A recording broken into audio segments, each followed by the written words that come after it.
Dans cette vidéo, je vais te partager le bilan de mes micro-investissements, le total de mes rentes en février 2025. Il y a des choses très positives, une plateforme qui m'a explosé la rentabilité. Et il y a une chose très négative, c'est l'occasion de faire un warning sur une des premières plateformes sur lesquelles j'investis et où là, c'est limite la punition. Donc je vais te partager mon écran, je vais te montrer tout ça. Dans un premier temps, je vais te faire comme d'habitude tous les mois le détail de mon portefeuille, plus ou moins détaillé, hein. L'idée, c'est quand même pas de faire perdre du temps, c'est de te donner des informations si tu commences à investir ou que tu songes à investir dans les micro-investissements. Donc de te donner des retours d'expérience, puisqu'aujourd'hui j'ai un portefeuille autour de 150 000 euros. Je te montrerai le total de mes rentes à la fin, avec le warning. Alors, je vais aller ouvrir notre super application. Alors, je switch ici, créer un second revenu dans l'onglet analyse. Donc, je suis sur toujours mois après mois. D'ailleurs, si ça t'intéresse de voir les autres bilans, tu as une playlist qui doit être à gauche ou à droite, je ne me rappelle jamais, où je fais ce bilan depuis un peu plus d'un an, tous les mois, quasiment tous les mois. Donc, je suis sur 17 plateformes, stratégie de diversification. La plateforme sur laquelle je suis le plus investi, c'est Land, qui fait des projets agricoles en Europe du Nord, enfin pays baltiques, et un peu en Europe de l'Est. Et puis, après, c'est du Peerberry, donc c'est du peer-to-peer, prêt entre particuliers. Et puis, je dois avoir aussi quelque part Heavy Finance qui est sur deux plateformes puisqu'ils ont deux processeurs de paiement. Je ne rentre pas dans le détail.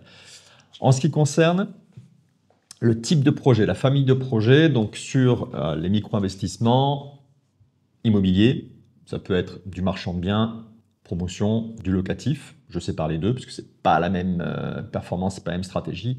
Tout ce qui est agricole, très intéressant. J'en reparle à la fin. Prêt aux particuliers, puis tu as aussi prêt aux entreprises. Alors, mon objectif pour 2025, c'est d'arriver un tiers locatif immobilier, un tiers agricole et un tiers prêt aux particuliers. Donc, si tu me suis, tu vois que la partie locative, Realty, mais pas que, Realty, je suis en train de la faire augmenter, j'en parlerai un peu plus. Et puis, le peer-to-peer, donc je suis à 43%, donc l'idée ça va être d'augmenter les autres poches, le locatif, et puis une qui est en train d'apparaître ici, la DeFi, puisque Realty, je l'utilise aussi pour prêter à Realty, et comme derrière c'est prêter à des gens qui font de l'immobilier, je suis toujours dans l'immobilier. Donc il faudrait que je rajoute la DeFi, 5%, plus le locatif, 7%, donc je suis à 12%, c'est ça. L'objectif, c'est de monter ça à peu près 33%. Et puis ici, l'agricole. En ce qui concerne ma répartition géographique, je prends 39 secondes pour t'offrir un accès à l'outil Créer un second revenu. Avec cet outil, tu pourras chaque matin ne consacrer que quelques secondes pour comparer plus de 80 projets de crowdfunding en immobilier pour financer des entreprises, des projets agricoles, etc. Avec cet accès offert, tu pourras aussi visualiser uniquement les projets qui payent des intérêts mensuels avec l'onglet Rentier. Exclusif avec cet outil, tu pourras avoir la vitesse de collecte des projets, fini les investissements qui mettent plusieurs mois avant de démarrer. Clique dans le lien dans la description ou dans le premier commentaire pour profiter de cette offre. On retourne à présent dans la vidéo. En ce qui concerne ma répartition géographique, je suis en train d'augmenter la part États-Unis ici, que l'on doit voir. Non, ça c'est Croatie, ça doit être ici. Donc États-Unis, 11%. On retrouve la DeFi que je te partageais précédemment, quasiment l'ensemble du locatif. J'en fais un petit peu aussi dans les pays baltes. Donc pour l'instant, montée en puissance sur les États-Unis. Si tu as des plateformes en Asie, n'hésite pas à les partager dans les commentaires ou d'autres plateformes aux États-Unis que Realty, sur lequel, en tant que résident européen, on est autorisé à investir. Il y a toujours ces problématiques-là. Donc essentiellement en Europe, on le retrouve d'ailleurs dans la répartition par rapport aux devises. On voit que la part USD est en train d'augmenter, ce mois-ci en particulier, mais du coup, j'ai encore pratiquement 90%, beaucoup trop, de mes investissements en euros. C'est vrai et faux, parce que sur la partie peer-to-peer, j'ai une partie qui investit au Moyen-Orient, un peu en Asie, mais les plateformes me rémunèrent en euros. Bon. Le statut des projets. Alors, en vert, c'est les projets en cours qui me rémunèrent, mois après mois, semaine après semaine, donc 80%. J'ai une grosse partie ici en attente. Donc, si tu investis sur Realty, tu vois que depuis quelques mois, le délai d'attente est plutôt entre 2 et 3 mois, entre le moment où on investit et le moment où on récupère les premiers loyers. Ce qui me gêne beaucoup. Je ne sais pas ce que tu en penses. Si tu investis sur Realty, moi, ça me gêne parce que l'an dernier, de mémoire, c'était peut-être un mois maximum. Et puis au tout début où j'ai investi, où c'était des immeubles locatifs, c'était quasiment immédiat, il me semble. C'est des souvenirs que j'ai, peut-être que je me trompe. Et ce qui est cohérent, puisque quand tu achètes un immeuble, par exemple avec 20 appartements, tu peux avoir 2-3 appartements qui ne sont pas loués, qui vont être rénovés, mais tous les autres, toutes les semaines, tous les mois, ils payent des loyers. Donc, Realty, je suis un peu gêné. Bon, c'est pour l'instant ma diversification en locatif et aux États-Unis. Ici, j'ai en retard, donc autour de 5%. Et ce qui est en train d'augmenter, c'est la partie défaut. Je viens de me prendre une petite punition. Voilà, j'en parlerai juste après. Bon, après, j'ai fait une analyse sur les retards. Moi, ce que je vois, c'est que on a Heavy Finance qui me pose beaucoup de retard. Estate Guru, où j'ai mon projet qui est passé en retard, mais j'ai un projet. Donc, contrairement à Heavy Finance, où je crois que j'ai une douzaine de projets, donc là, pour moi, je prends la leçon. Estate Guru, ça peut être temporaire, voilà, un retard sur un projet. Et puis, Land, j'ai un projet parmi l'ensemble de mes projets, mais bien sûr, j'avais fait une mauvaise allocation, puisque c'est un des projets où j'avais investi 3 000 € d'un coup, ce qui est trop par rapport à mon portefeuille. Donc, j'ai pris la leçon il y a quelques mois, mais bon, voilà, ça, ce qui fait qu'il y a un pourcentage important, mais c'est juste un projet parmi d'autres. Heavy Finance, il y en a plusieurs.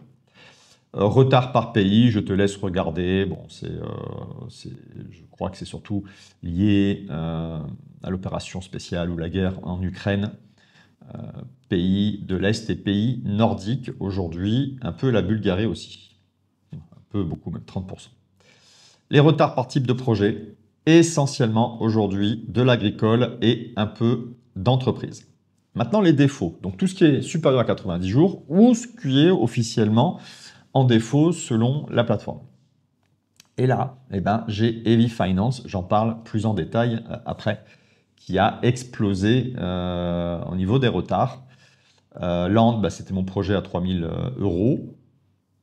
Et puis, Tuligo, j'avais investi 2 projets. Pareil, c'était au début, j'avais mis 2 000 et 2 500 €. Ce qu'il ne faut pas faire pour démarrer. J'ai fait l'erreur, je te la partage. Ne fais pas la même erreur que moi, gagne du temps.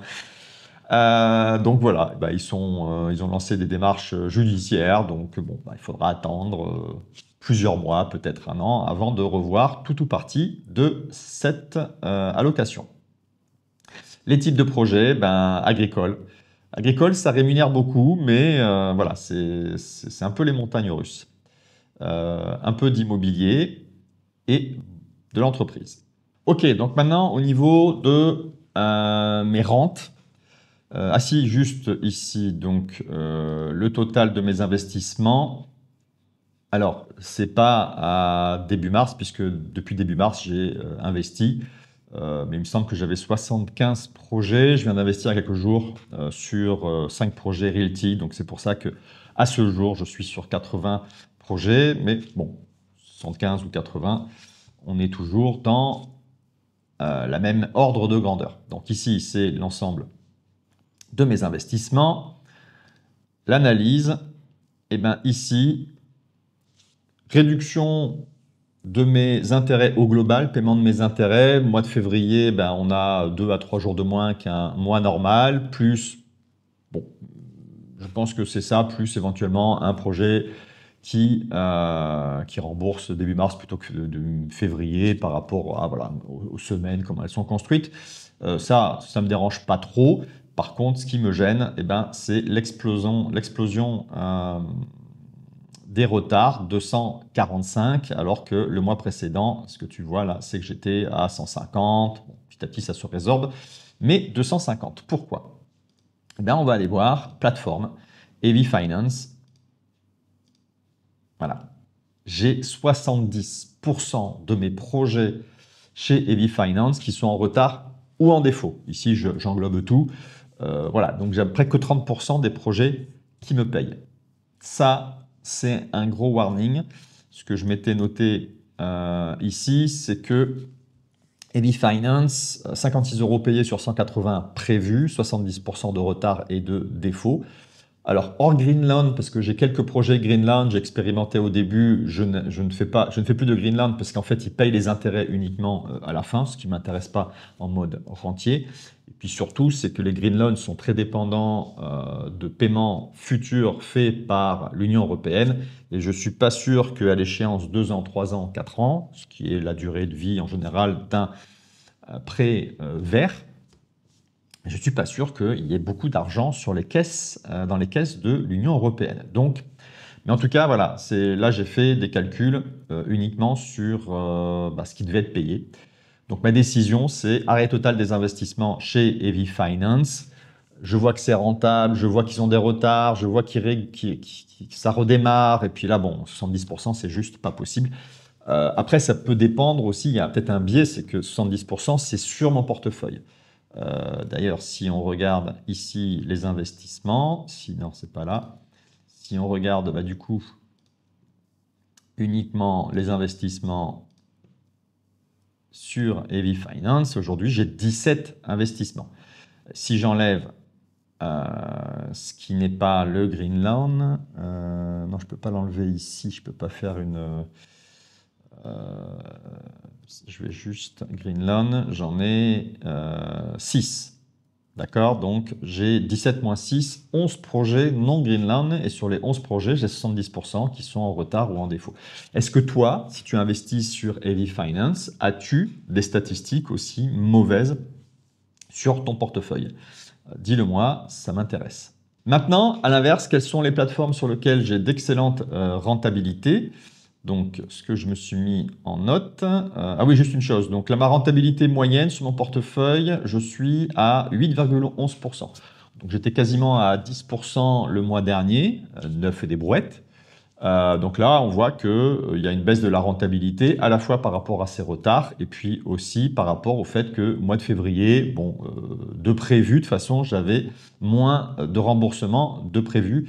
Oui, ce qu'il y a aussi, c'est que du coup, Land me rembourse, j'ai un cash drag chez Land, le temps de trouver des nouveaux projets.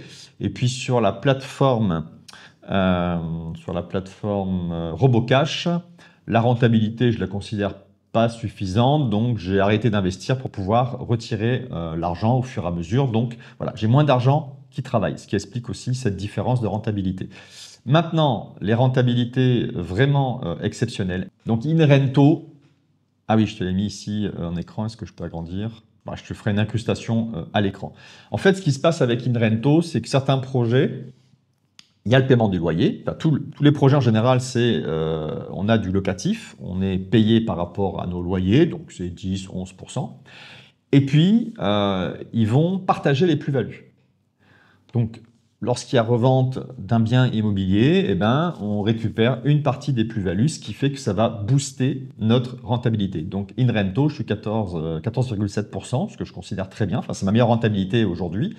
Et puis après, on trouve le peer-to-peer, c'est-à-dire Income à 12,9, Land à 12,9, Mintos à 11,85 et Swapper à 11,52. Ça, c'est la rentabilité réelle. C'est-à-dire que je prends vraiment ce qu'ils m'ont payé et je divise par le capital immobilisé chez eux. Si j'ai du cash drag, ça va réduire ma rentabilité. Donc là, c'est vraiment la rentabilité réelle.